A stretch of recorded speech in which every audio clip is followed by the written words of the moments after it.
Hello, everyone, and good morning. Welcome to our live feed update for July. What is it? July 3rd. It's one day away from July 4th. I'm your host, Taryn Armstrong, and with me today is Lita. How you doing, Lita? Good. I mean, I'm having not as lit of a 4th of July Eve as you are. I can't even remember the date, but we'll get there. Yeah. I'm having a wonderful 4th of July Eve. I'm terribly sick at the moment. I feel like this keeps happening to me during the Big Brother season. This one's pretty bad, though, so we'll have to see how it goes. But Lita's here to pick up any slack that I leave. Absolutely. You're such a professional. No days off. Yeah, well, we'll see about tomorrow. Um, all right, so we are here to talk about everything that happened on the Big Brother 20 live feeds yesterday, and we had a bit of a drama-filled night, but not too much movement strategically. Yeah, a lot of strategic talking, a lot of fighting about showmances, would-be showmances, wannabe showmances, and ultimately we end up with nothing really changing except that everybody is more annoyed with Caitlyn on her side, which makes her more susceptible to flipping to the other side, which the other side is aware of, and Haley being really annoyed with Fessy. Yes, everybody has a problem with Fessy. Fessy's he just keeps getting into these very awkward confrontations. But we start the day with Tyler and Casey.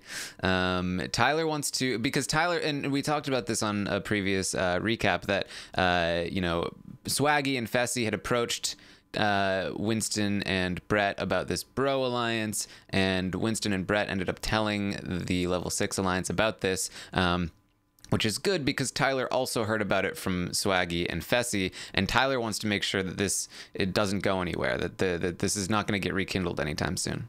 Yes, and this is basically going to be all we see from Casey all day because poor Casey is trapped in the kitchen the entire day. So if you don't hear her name for the rest of the recap, it's because these punishments are brutal. So fortunately for Casey, like we said, there wasn't a ton of movement today, but yes, so she is talking to Tyler. They're talking about how Swaggy is playing a really weird game. He's too out in front, and they think that the key to taking down this opposing alliance that they've got is making sure that Brett and Winston know that Swaggy and Fessy are BSing them, which everybody seems to know, but is still causing all of this chaos because later in the day, Caitlyn is going to get really mad that Fessy didn't tell her about this fake alliance, and Fessy is like, it's not a big deal, it's not real, it literally like isn't anything. But with Swaggy kind of needling at Caitlyn and saying, like, why didn't your best friend tell you this? Like, shouldn't your best friend have told you about this fake alliance? Then it starts to get Fessy in trouble. So that's where Casey and Tyler are at. And just making sure that Winston and Brett are not tempted to that side. Also, Casey is still certain that JC has an extra vote, and Angela is also convinced that JC has a power.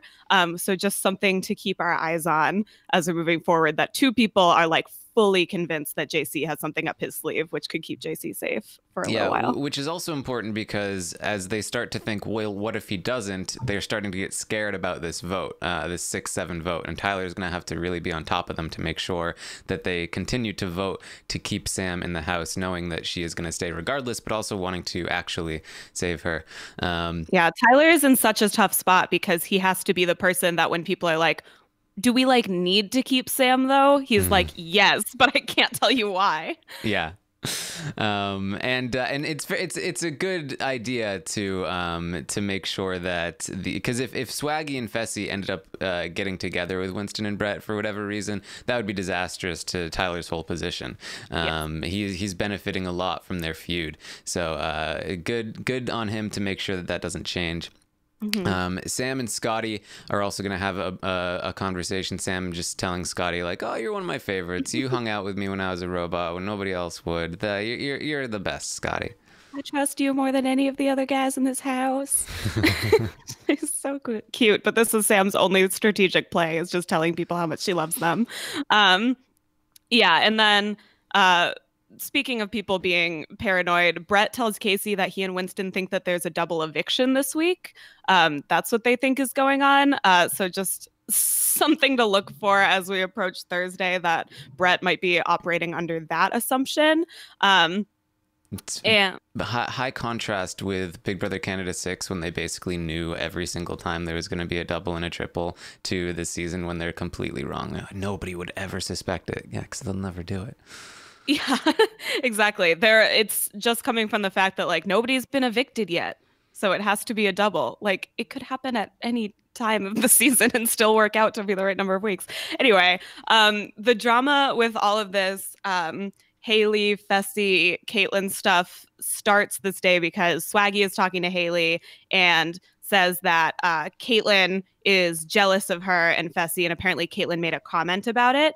And Haley is annoyed because she said that she wouldn't have even done anything with Fessy. Because remember, Haley doesn't really like Fessy that much. Haley likes Tyler, but feels like Tyler is not forward enough, and so they can't really make anything happen. So Haley is like, okay, if I knew that it had bothered Kaitlyn, like I wouldn't have even done anything because I don't like Fessy that much. But the fact that Kaitlyn now is like talking about her behind her back, she's saying this is not fair because Kaitlyn has a boyfriend back home. And she's saying, like, I'm just going to ignore it and wait for Kaitlyn to blow up and it'll just blow up in her face. That happens, I think, a little sooner than Haley thought it would, where Kaitlyn ends up blowing up that night and having a meltdown and this whole thing about Fessy not being her number one as long as he's with Haley. And so Haley is like, okay, I'm going to confront her after Kaitlyn makes a comment later that night about like, it looked like you two were doing it under the blanket to someone. And Haley hears about it and she confronts her. And Kaitlyn, of course, says that she doesn't recall saying that. But if she did, which is always how you know that someone's lying, if they say, I didn't say that, but if I did, I meant it as a joke. So that's Kaitlyn's defense. But Kaitlyn ends up apologizing. And they reaffirm their final two and say that it's actually Swaggy and Bailey that are trying to tear them apart. So they have to be careful of them because clearly it's these two sowing the distrust and trying to break them up.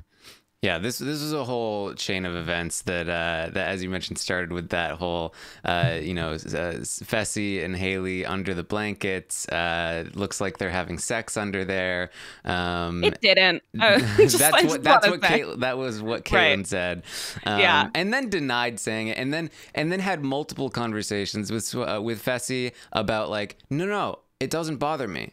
It doesn't bother me at all. You should sleep with Haley in the same bed. Like that's totally fine. I don't care as long as we're still good though, right? And he's like, yeah, totally. And but like it's very obvious that she's lying about the fact that it doesn't bother her, and so like they have to keep having the conversation. And then it's so much drama, and eventually, yeah, you mentioned Haley and Kaitlyn sort of clear the air, but I honestly I don't think this is over. I feel like this is coming back. Yeah, Kaitlyn does so much of the I'm not mad. Why would you think I'm mad? I'm not mad. And then winds up later that night literally sobbing to Tyler, being like, you're the only person I can trust. And this whole time, Kaitlyn is doing this under the pretense of like, I'm not upset because I'm jealous. I'm upset because if Haley is Fessy's number one, then I can't be his number one and I can't trust him, which obviously it's more than that. It's not just like that she's not his best friend anymore, but that's what she'll continue to push. And I think that will make her feel validated in being this upset going forward, because she'll always say like, it's just because like we're supposed to be best friends and he didn't tell me about this fake alliance and he, it looks like he's having sex with the Haley and like all of these things that just feel like make her feel like she's bumped down in his like favorite people rankings, but like obviously she has feelings that are unresolved here. Yeah, and the Lou Effie points out she was also upset but not upset about her $85 bracelet that Fessy and JC I think broke.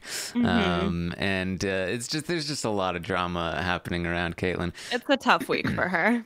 Yes. Meanwhile,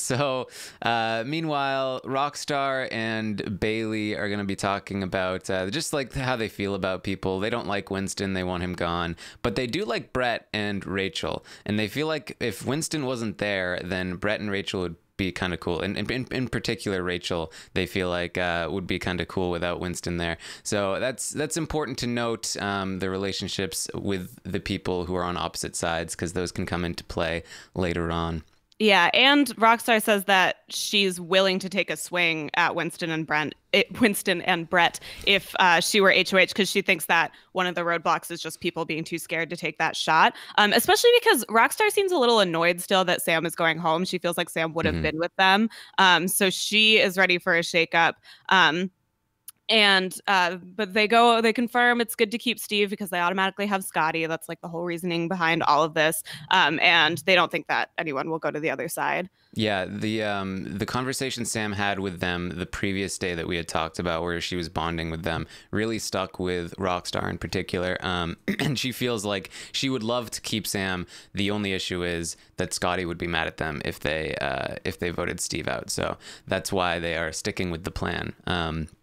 We're also going to see JC try unsuccessfully to get Haley's vote to save Sam. JC's just going to do a lot of things unsuccessfully, I think, probably throughout his stay in the house. Yeah, he's like, JC is like, I'm in the middle, but like it's more likely we pick up Sam than Steve. So like we should consider this. And Haley's just like, I actually feel really good about my relationship with Steve. Like she does not even entertain it or talk about it from JC's perspective. She's just like, no, I'm good. Yes. So then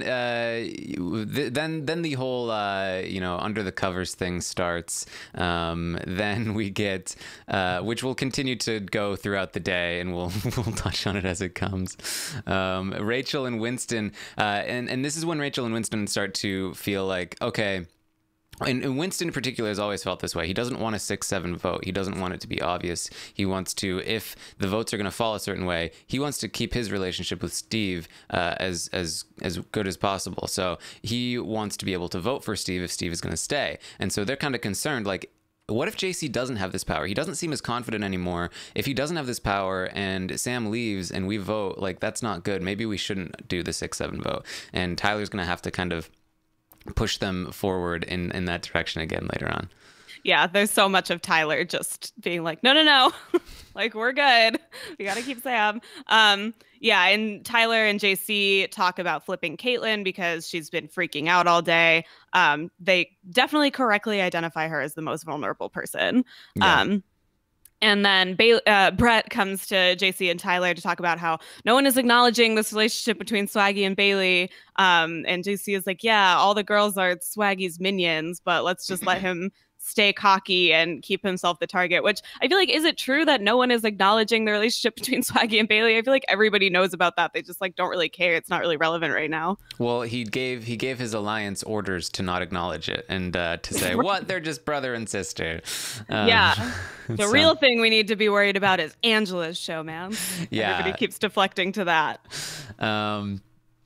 So also, Steve is going to have a conversation with Brett about the vote, and Steve is going to come away from that conversation feeling very confident about having Brett and Winston's votes. And Steve is just going around saying, guys, I feel so comfortable. I've got 7 locked votes, and now, I'm getting Winston and Brett's vote too.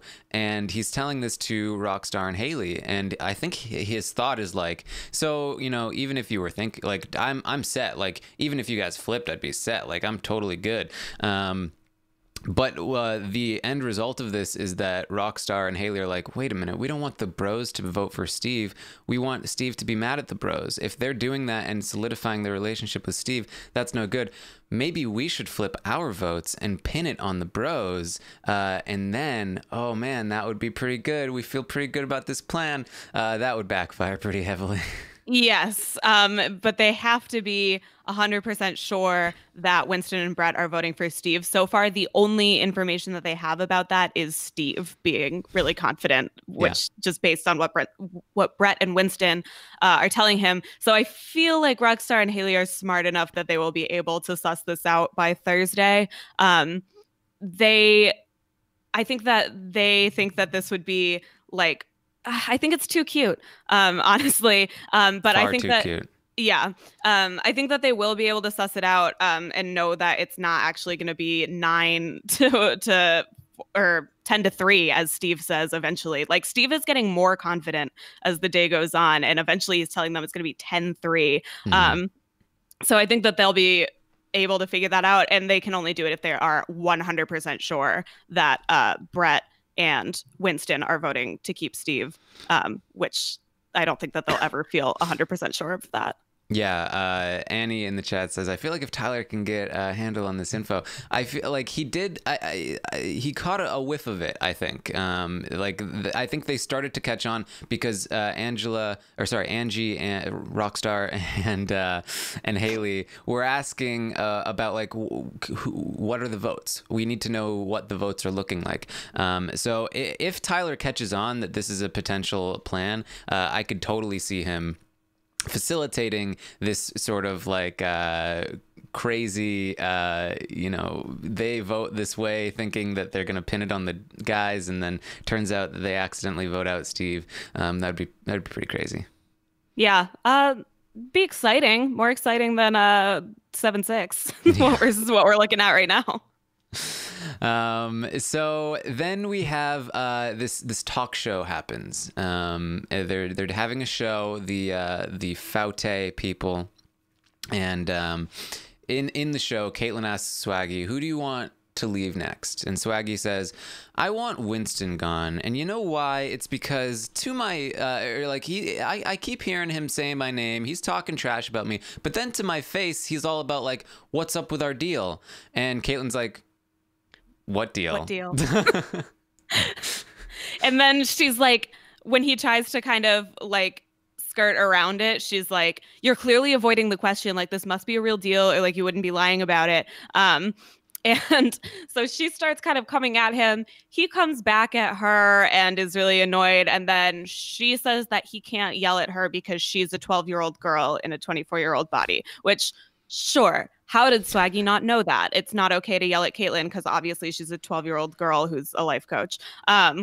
Whatever, that whole thing was very ridiculous. And that's when Bailey says, like, well, Fessy should have told you about the Final Four. Like, how is that our responsibility? Mm-hmm. Yeah, and Caitlin goes to Fessy and has that whole argument. Yeah, and I think the fact that like Bailey came to Swaggy's defense here, like that made it worse because, and that I think was part of what prompted Caitlin to run up to Tyler. Because she felt like, oh, so everybody knew about this except for me, and they're trying to pin it on Fessy, like, oh, Fessy was supposed to. We had just assumed that Fessy would tell you because he's your best friend and everything, and they're really just like rubbing it in her face, like this whole Fessy thing. They're very judgmental about it, and rightfully so. But they're not playing it very well when it comes to the game, or just when it comes to Caitlin because she's so sensitive. Yeah. And especially surrounding Fessy, like since she's already so insecure about this, insinuating to Caitlin that Fessy doesn't trust her or like that she's not his number one is like the most destructive thing that you can do to her. Mm-hmm. So yeah, so she talks to Fessy and they talk about the comment about looking like they're having sex under the blankets, and she's like are we still like number ones though? And he's like, yes, absolutely, and like pinky promise, and he's like, yeah, and she's like, but if you're gonna get into showmance with Haley, then you're not going to be my number one. I know. And he's like, well, no, that's not true. And she's like, no, I know. And he's like, well, I'm sorry if it bothers you. No, it doesn't bother me. I'm just saying. And yeah, that's happening. Yeah. And then Fessy immediately goes and plays pool with Swaggy, and they just talk about how annoying Caitlin is. Yeah. So clearly that went well, Caitlin. Yes. Meanwhile, Caitlin runs to Tyler, who had just had a conversation about how he feels like with all the drama happening with Caitlin, he might be able to pull her over, maybe get her vote, but at the very least pull her over. And she runs straight to Tyler. She cries in his arms, as we talked about, and he plays this very well. Sputters her right up. She's saying, I just feel so safe with you, Tyler. I trust you so much. And he's like, you can trust me so much. Don't worry about it. Yeah, it really was perfect because he had literally just been talking to a bunch of his alliance members about how we just have to be super nice to Caitlin. He's like, Rachel, go be best friends with her. Like, I'll try to work on her and gain her trust. And then immediately, like the next thing that happens is Caitlin runs into Tyler's arms crying, saying, I trust you more than anyone. And Tyler plays it flawlessly. And then the only other thing is that Rachel is talking to Angela, JC, and Casey and Winston about trying to get someone on the other side to throw a sympathy vote to Sam. Mm-hmm. She's still on that. So level 6 kind of has like a few things working for it. It's not set in stone yet. They have the sympathy vote idea. They have flipping Caitlin as a possibility. So as long as Tyler keeps a firm handle on things, I feel like we won't know until Thursday. Yeah, they're way more cohesive than the other side, who is just like a total wreck right now. If Haley eventually has a conversation with Fessy about this whole nonsense, where Fessy's, talking like, you know how I feel about you, and she's like, this is not a showmance. This is not going to be a showmance. And he's like, that's I'm laying it out there.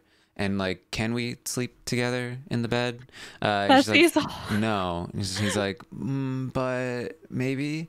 This is all that's on his mind. She like basically rejects him to his face, saying like, this is not going to be a thing. And he's like, but like, are we sharing a bed? It's like, okay, this is someone who clearly has his head in the game. And like, you can even tell there's a point where she's asking him like, oh, I heard from Caitlin that you said that she was your number one. He's like, no, if we're a showmance, then you're my number one. And she's like, you could see like the wheels spinning, like, okay, how much do I have to like concede to this guy to get him to be loyal to me? And he's like, you're my number one. She's like, I am? Okay. I mean, that maybe okay, maybe we can sleep in the same. No. But if you're loyal to me. Yeah, I would love to blame Fessy being crazy and terrible on all of the vegan ham, but you know what? Vegan ham is great. Yeah, Fessy's like, I just like, this guy is like, take a hint. Like, she's not gonna sleep in the same bed as you. She's, who knows? Maybe after the show, we've been wrong about this before. We thought Austin was being creepy to Liz, and turns out Liz actually liked Austin. But this does not feel like a mutual thing. No, I agree. Hey, James and Natalie dated outside the house. So true. They totally did. It was totally real. But yeah, I guess you never know. But this is like every guy that like, is talking to you when you're out and you're just like trying to be like, no, like it's okay. I'm good. Like, I don't need another drink. And he's like, but like, do you need another drink? He's so like, just like thirsty. Like he needs it. He's just so blinded. It's crazy. It's I feel like you don't often see it like this blatant. Yeah. But overall, we leave the day same, basically 7-6 right now, but keep an eye on Caitlin, because if Swaggy and Bailey and Fessy and Haley keep annoying her and making her upset, then I think she's gonna keep running to Tyler. Yes, and when Caitlin does, or sorry, Haley does confront Caitlin about this. We talked about they clear the air. They end up saying like, well, why didn't we like where did you hear this? Because Caitlin is denying that she has a problem, which is a lie, but it works because they're able to blame Swaggy and Bailey for like getting in the middle of this, which is like where I'm saying like this is a legitimate gripe between the two of them, but because Swaggy and Bailey inserted themselves, they allowed themselves to become a common enemy, and allowed Caitlin and Haley to sort of go, oh no, it's their fault. And so that's where they ended up standing there, and then they also both agreed how much they love Tyler. Yeah, which is good for Tyler. Yeah. Looking forward, and that he needs to get Caitlin right now. Yes. All right. Anything else? Just a really problematic conversation between Angela and Rachel about tanning, about getting so tan they're switching ethnicities. Yes. We had our first inappropriate comments following our inappropriate behavior from JC. So there's that. Don't say if you're going tanning, don't say that your stomach looks ghetto. If you're a white person, it's not okay. public service announcement. Yes, and this was it was Angela that said it, and Rachel was there as well, and she also said some weird like I'm gonna switch ethnicities. I don't know. Yeah, if you have 2 days in the sun, so none of that, ladies. Yeah, get out of the sun. No good. All right. Well, thank you everyone for joining us. I apologize for the lack of energy. At least my voice worked. It was not last night.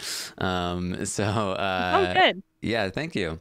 We'll see how I fare for the roundtable tonight. Hopefully I'm feeling a little bit better, but regardless, we'll get some content to you. Thank you for joining me today. Thank you, Lita, for hanging out with me and picking up the slack and taking the lead. This was a fun day to talk about. All right, awesome. You can follow me on Twitter @ArmstrongTaryn. You can follow Lita @LitaTweeted.